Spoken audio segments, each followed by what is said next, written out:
Muito bem, estamos de volta aqui no estúdio Connect Cop, no 14º Concred, aqui em Olinda, região metropolitana do Recife, em Pernambuco. Evento híbrido, cerca de 3.000 pessoas presenciais aqui e milhares acompanhando de casa, assim como você, na sua casa, no seu escritório.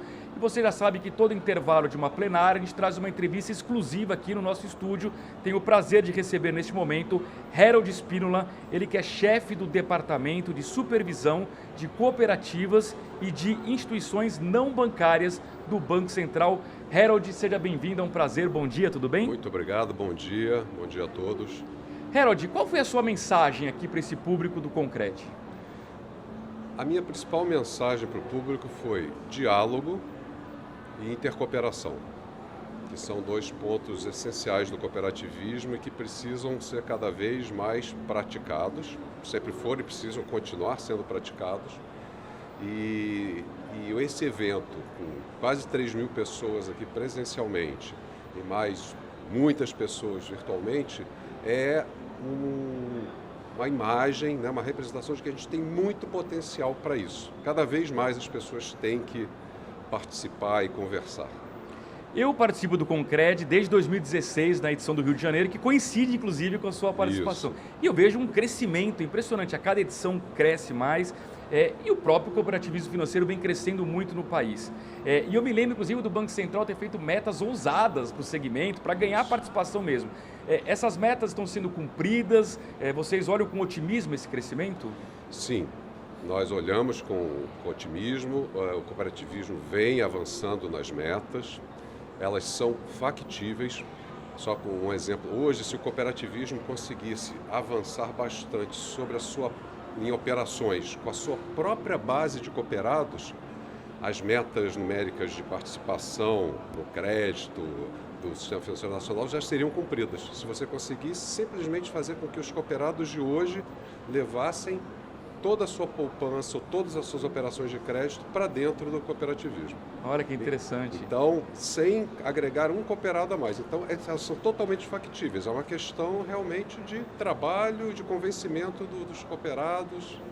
É só isso. Para o público que nos acompanha, qual é a principal meta que vocês colocaram? Nós colocamos 4 metas. Tá. Uma meta é aumento da participação do cooperativismo, a representação dele dentro do crédito do Sistema Financeiro Nacional, nas operações em que ele realmente pratica. Então, ali, por exemplo, não está crédito imobiliário porque não é ainda uma carteira forte cooperativista, isso é excluído. Tá. Aí a meta é que ele atinja 20% Do total? do total. Tá. Ele está perto de 13% já, Tá. com um crescimento bem expressivo, inclusive durante a pandemia e nesse ano de 2021, que, vamos dizer, foi um intermediário. 2022 ainda não fechamos os números. O segundo é aumento da participação dele no crédito para o seu próprio cooperado, que nós colocamos em 40%, sendo que no mundo ideal ele poderia chegar a 100%. Claro. Então 40% também é uma meta bem tranquila. A outra é o aumento da participação dos cooperados de renda até 10 salários mínimos, no conjunto de cooperados. Eu acho que isso eu não vou lembrar exatamente agora o valor. Sim, né? sem problemas. Tem que lembrar. Escapou aqui para Claro.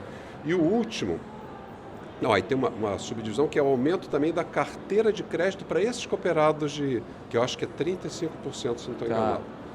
E depois tem uma meta de participação, de presença das cooperativas em municípios do Norte e Nordeste. Que também... Depois, agora fugiu. A emoção da entrevista. Mas de qualquer forma é crescimento, de qualquer forma. Até aqui no final passa, depois você faz um Claro. complemento. Aliás, Harold, você me dá a oportunidade, que a gente está no Recife, né? O protagonismo do evento na região Nordeste. E a gente sabe que o cooperativismo começou pelo sul do país, né, vem avançando. O quão desenvolvido já está o cooperativismo aqui no Nordeste e quais são as oportunidades? Olha, o cooperativismo se caracteriza por se viabilizar em municípios pequenos, onde outras instituições não conseguem. Ele também tem a característica de transformar esses municípios. Existem algumas histórias clássicas do cooperativismo do Brasil, de municípios que estavam morrendo e ressuscitaram a partir do cooperativismo, de crédito, no caso. Então, o Nordeste é rico em oportunidades. porque tem muito lugar inexplorado em que o cooperativismo pode atuar e fazer esse papel transformador. E é uma coisa do tipo assim, você planta, cuida e colhe. E esse ciclo vai se repetindo. Então, diferentemente de outras instituições que vão aonde você já tem um campo fértil, o cooperativismo transforma o campo que aparentemente é árido. E isso, para o Norte e Nordeste, é muito importante, porque para o cooperativismo é uma grande oportunidade. Por isso o Banco Central colocou isso nas metas. Perfeito. Por falar em crescimento e expansão do cooperativismo, qual é o grande obstáculo hoje? Será que a população ainda desconhece o que é o cooperativismo? Eu diria que isso não é um obstáculo, mas é um grande desafio do cooperativismo.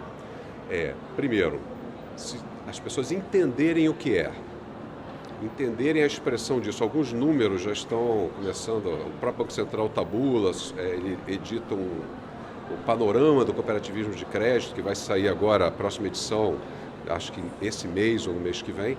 E aí você tem lá os grandes números de crédito, número de cooperados, número de depósitos, né? Mas, por outro lado, o cooperativismo, ele, como a gente falou, transforma a sociedade. Ele faz muita coisa pelas comunidades Brasil afora, em termos de saúde, educação, assistência, desenvolvimento dos PIBs locais.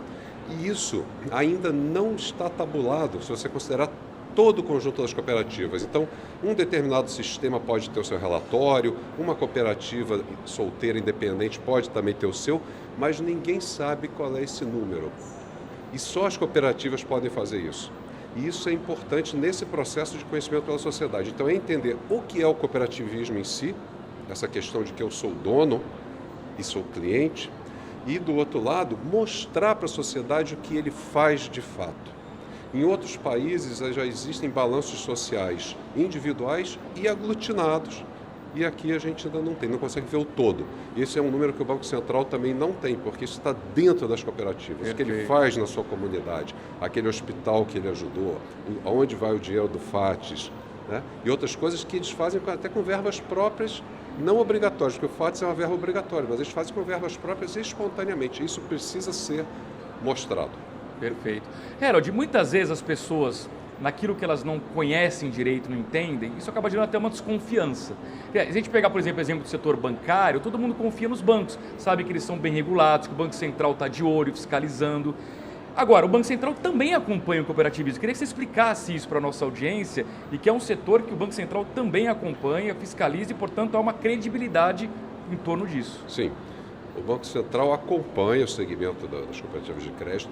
Elas estão sujeitas às mesmas regras que os bancos, em geral, e mais algumas regras específicas. É lógico que há particularizações, não só pelo segmento, mas também pelo porte das instituições, como nos bancos. Então, um grande banco, ele tem uma regulação um pouquinho diferente de um pequeno banco, e nas cooperativas também.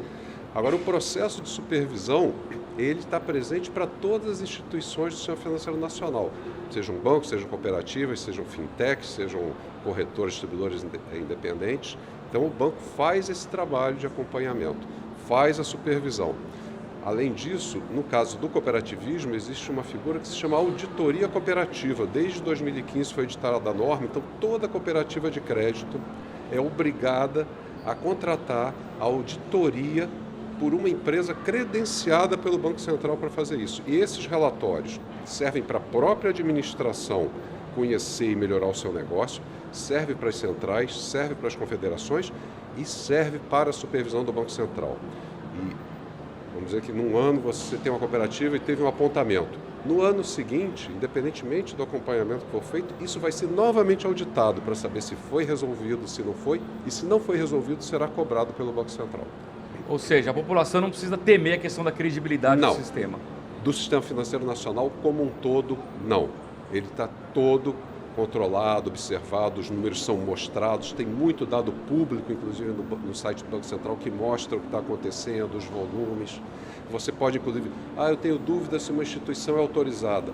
Existe uma funcionalidade que chama Encontre uma instituição. Você põe o nome, você vai saber se ela é autorizada, se ela não é, onde é a sede. Tem várias informações.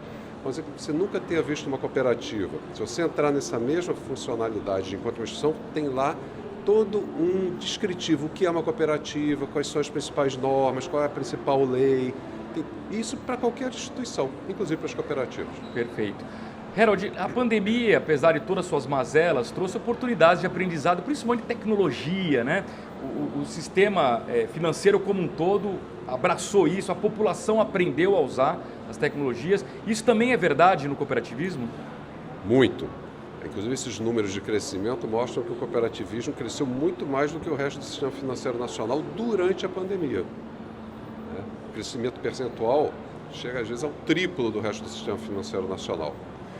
E o cooperativismo, ele tecnologicamente também não deve nada a nenhum outro segmento. O Brasil é naturalmente um país de tecnologia bancária muito avançado e o cooperativismo está dentro disso. Existem inclusive sistemas cooperativos foram premiados pela qualidade dos seus apps.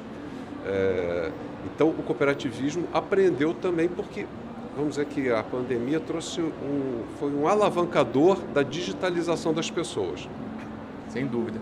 Harold, a gente tem países no exterior que tem um cooperativismo de crédito muito desenvolvido, né? Tem algo que a gente possa aprender com eles?